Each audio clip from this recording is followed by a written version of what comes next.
Di awal kisah, di sebuah pemakaman di Hong Kong yang dihadiri oleh para bos gangster, dan tak lupa dengan anak buahnya yang sangat banyak. Dan para polisi yang dipimpin langsung oleh kapten dari tim investigasi kriminal. Dari banyaknya tamu yang datang, ada pemuda yang baru bergabung selama 3 bulan, dan secara kebetulan melihat seorang pria yang mengaku berasal dari Taipei sama dengan dirinya. Dia pun memutuskan untuk makan bersama. Pemuda itu terus aja ngomong menceritakan tentang gosip yang beredar mengenai pria misterius bernama Chen Kuilin yang katanya ingin menjadi penjahat nomor 1 di Asia. Bahkan menurut gosipnya, kematian bos gangster ini adalah ulah dari Chen Kuilin itu sendiri. Tak lama kemudian, anggota gangster berdiri menyambut kedatangan bos geng besar dari utara.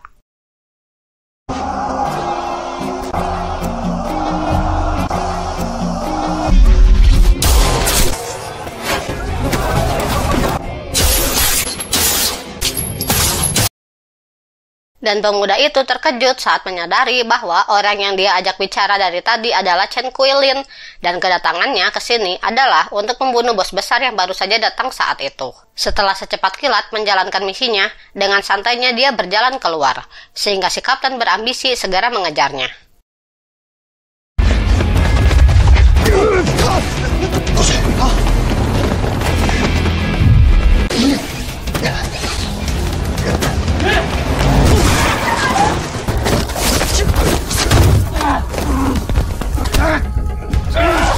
Saat aksi kejar-mengejar itu terjadi baku hantam, namun Chen berhasil mengalahkan si kapten dan dia pun kabur. Dalam pelarian, Chen terpaksa naik ke atas gedung, dan mereka pun terperosok ke dalam.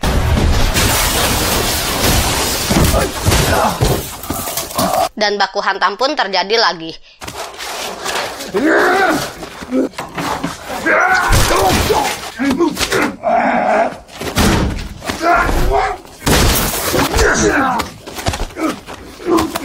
Saat Chen dikunci oleh si kapten, Chen melihat ada benda tajam di depannya. Dan kali ini, Chen berhasil melukai mata si kapten, dan dia pun berhasil lolos. 4 tahun kemudian, Chen menjadi seorang buronan yang paling dicari. Tak lama, dia menerima telepon dari perawat bahwa neneknya saat ini dirawat di rumah sakit akibat penyakit tumor. Setelah 4 tahun lamanya tidak bertemu, tumor si nenek semakin parah. 艾瑞莎获得舒缓行不行？现在用太晚了。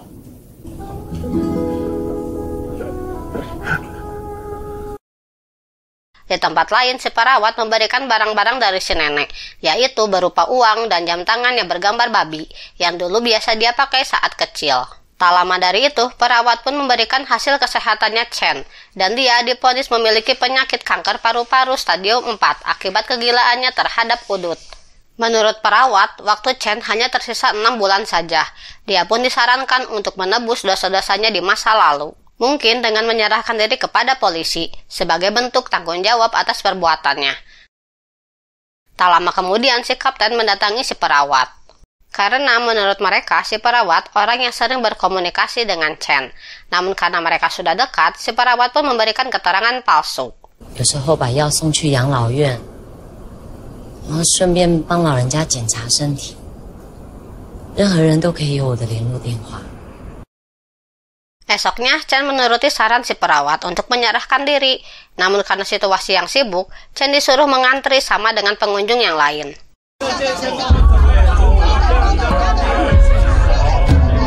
Di sana, dia melihat poster buronan yang paling dicari. Sempat percaya diri bahwa dialah buronan yang paling dicari di Asia. Namun dia adalah buronan ketiga paling dicari. Sehingga saat itu jiwa ambisinya muncul lagi, dan memutuskan tidak jadi untuk menyerahkan diri. Malam harinya, Chen bertemu sahabatnya bercerita tentang hidupnya yang hanya tinggal 6 bulan lagi. Dan dia pun masih ingin untuk menjadi penjahat nomor 1 agar bisa terkenal setelah kematiannya. Setelah itu, Chen mendatangi si perawat dan bercerita kalau dia tadinya ingin menyerahkan diri, namun saat di kantor polisi, dia melihat poster buronan. Ternyata dia bukan buronan nomor 1. Akhirnya, dia pun batal menyerahkan diri. 帮我最后一次，我是一个快死的人了。 Chen pun meminta tolong ke si perawat untuk terakhir kalinya agar diberikan info tentang 2 buronan di atas dia. Si perawat terkenal dengan dirinya yang suka merawat para kriminal dan mengenal para penjahat di kota ini. Si perawat pun menjawab bahwa buronan nomor 2 adalah seseorang bernama Hongki alias si ular. Namun untuk buronan nomor 1, si perawat tidak memiliki informasi lengkapnya. Namun dia memiliki surat sakit milik ibunya buronan nomor 1. Siapa tahu bisa dijadikan sebuah petunjuk untuk Chen. Tak lama kemudian, Chen mencari keberadaan si ular. Dia tinggal di sebuah salon. Chen pun menginap di seberang salon itu untuk memantau pergerakan si ular. Kemudian tak lama muncul si ular bersama anak buahnya. Mereka baru selesai bekerja, yaitu menagih hutang. Pekerja wanita bernama Mei pun disuruh mencuci pisau bekas digunakan untuk menikam nasabah yang bandel.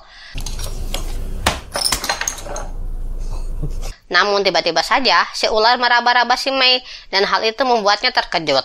Si ular pun tertawa, diikuti dengan supir pribadinya yang tertawa. 你搞清楚没？没记忆呢。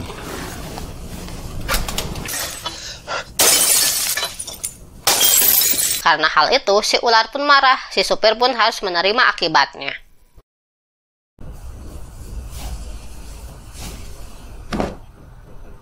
Ternyata si Mei bukan pekerja, melainkan anak tirinya si ular, yang dia rawat setelah ibunya dipenjara. Dia pun memaksa Mei untuk melayaninya seperti seorang istri.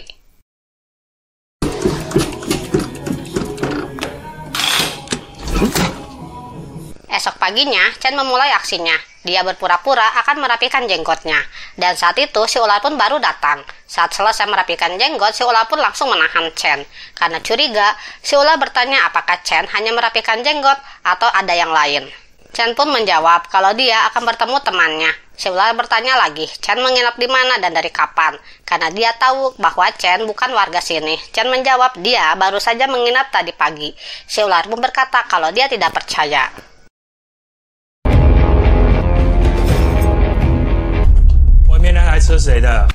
Namun saat mereka akan menjalankan aksinya, polisi datang karena si ular parkir mobil sembarangan. Dan karena hal itu, membuat Mei tahu maksud kedatangan Chen ke sana. Saat Chen kembali ke kamar, semuanya sudah berantakan. Ulah dari anak buahnya si ular. Dia pun kesal dan akan melakukan aksinya malam itu juga. Malam pun tiba, dia melihat anak buahnya si ular dan mulai menjalankan aksinya.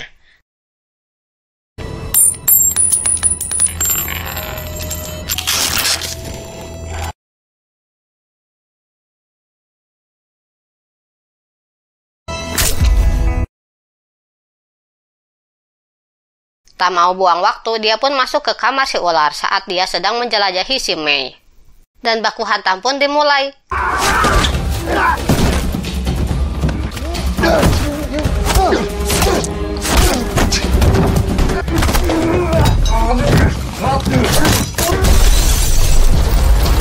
Namun si ular pun kabur.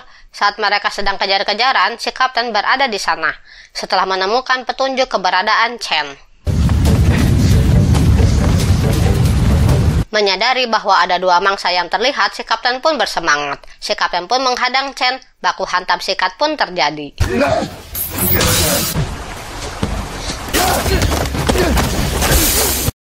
Mereka jatuh ke sungai dan membuat kaki si kapten patah. Chen pun dengan cepat mengejar si ular.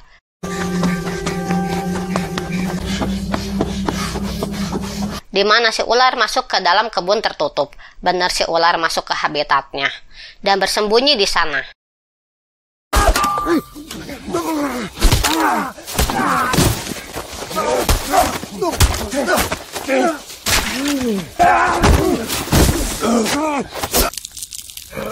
Saat itu mereka pun baku hantam. Si ular pun disosor sama si Chen. Si ular mulai ketakutan.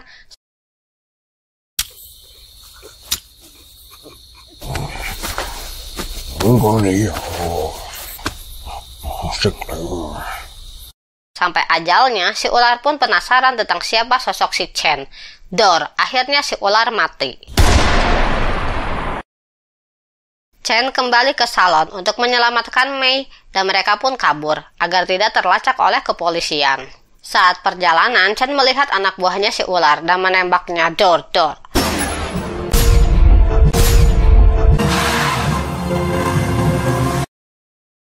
让所有人都知道香港仔是我杀的。如果警察找上你，你就说香港仔是我杀的。从现在开始，你自由了。 Esoknya di pantai, Chen memutuskan untuk berpisah dengan Mei. Dia memberikan mobilnya untuk Mei agar dia bisa pergi dengan nyaman. Chen hanya mengambil jam tangan pink babinya, yang merupakan pemberian neneknya. Malamnya di hotel, Chen melihat berita kriminal yang merupakan aksinya semalam. Dia pun merasa bangga dengan pencapaiannya, karena menurutnya itu prestasi yang membanggakan sebelum kematiannya. Esoknya, Chen memulai aksinya untuk mencari buronan nomor 1 alias si Merpati dengan surat sakit yang diberikan perawat. Dia berhasil mendapatkan sebuah alamat yang diyakini keberadaannya si Merpati.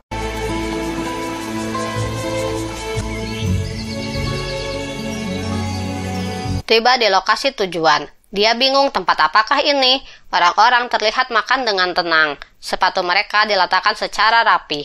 Bahkan orang asing seperti Chen pun diberi makan seperti mereka. 你们说嘞？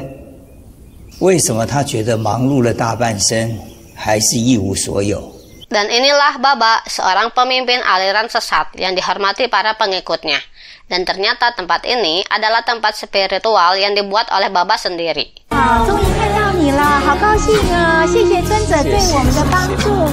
Mereka pun mulai memanjatkan doa dan pujian khusus untuk si Baba, yang mereka anggap sebagai Tuhan. Tiba-tiba saja Chen batuk dan mengeluarkan cairan hitam. Mereka pun membawanya ke dokter terdekat. Dokter pun mengetahui bahwa Chen mengalami kanker paru-paru. Hal itu membuat Baba mengajak Chen untuk bergabung dalam sektenya. Esok harinya di sebuah taman, Chen mendatangi Baba dan bertanya apakah ada seseorang bernama Merpati di tempat ini. Baba pun menjawab, ya dia ada. Tapi dia sudah meninggoy bertahun-tahun yang lalu. Bahkan Baba menunjukkan kuburannya. Dengan fakta bahwa buronan nomor 1 sudah tiada, yang berarti dia sudah tidak punya tujuan lagi.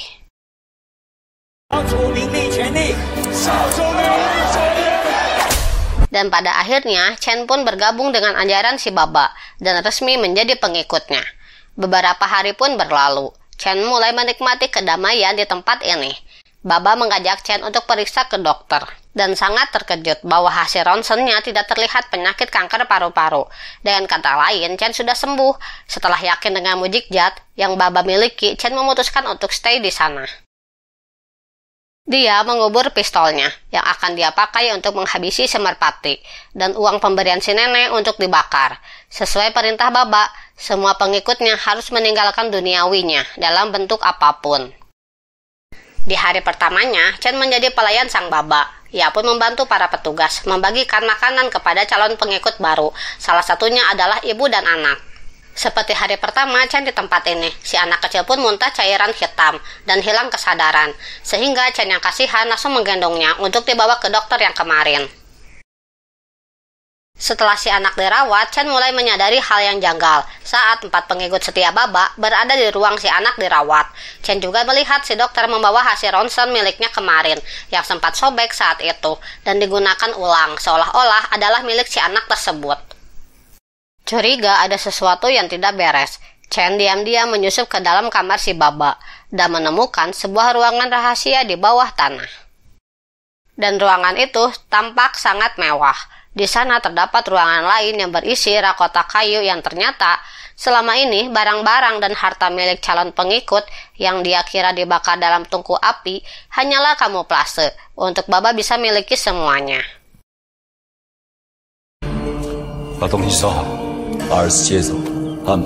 Esoknya saat si ibu dari si bocil sedang melakukan proses keanggotaan, datanglah Chen yang menyuruh si ibu pergi. Melihat Chen yang mulai lancang, si Baba menusuk Chen.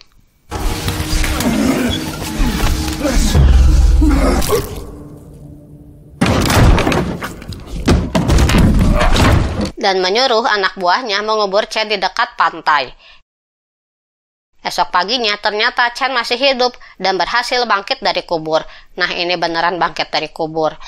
Dia langsung membongkar makam si Merpati dan ternyata si Baba adalah sosok si Merpati itu sendiri.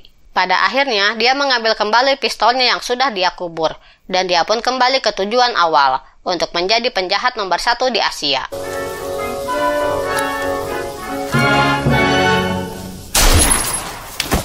Dia pun mendatangi tempat sekte itu dan akan membunuh mereka yang ada di sana.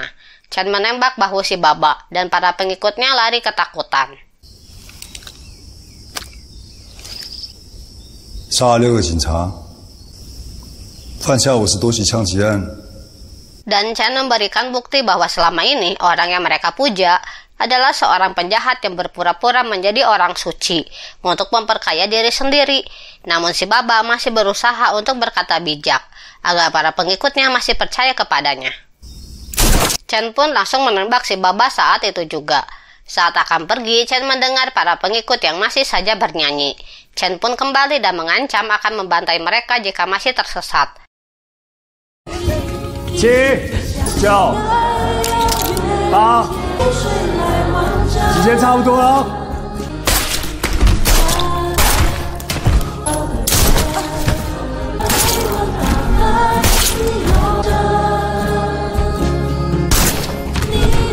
Dordar.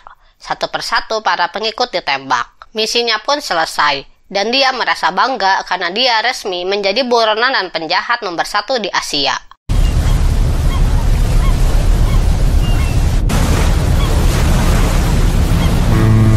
Chen pun kembali ke kota dengan menaiki kapal besar. Dia meminjam HP penumpang lain untuk menghubungi si kapten agar menyambut kepulangannya. Dia pun menuruni kapal dengan wajah bangga dan bahagia karena mimpinya tercapai. Dengan tegas, dia memperkenalkan namanya di depan para wartawan.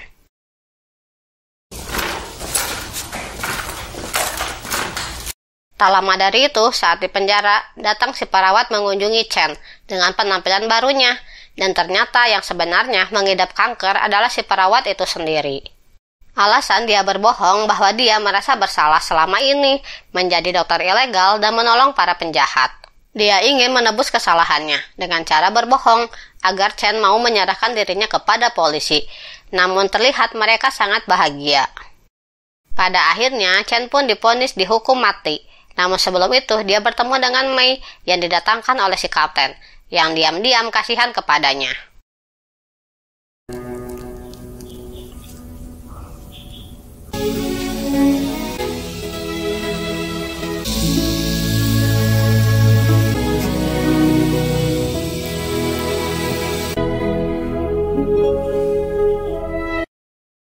Di dalam gedung yang kosong, Chen menikmati makanan terakhirnya, dan dia juga menghisap udut untuk terakhir kalinya. Dan dia pun dibaringkan di tempat tidur, dan akan dimatikan dengan cara yang cepat dan tidak begitu menyakitkan.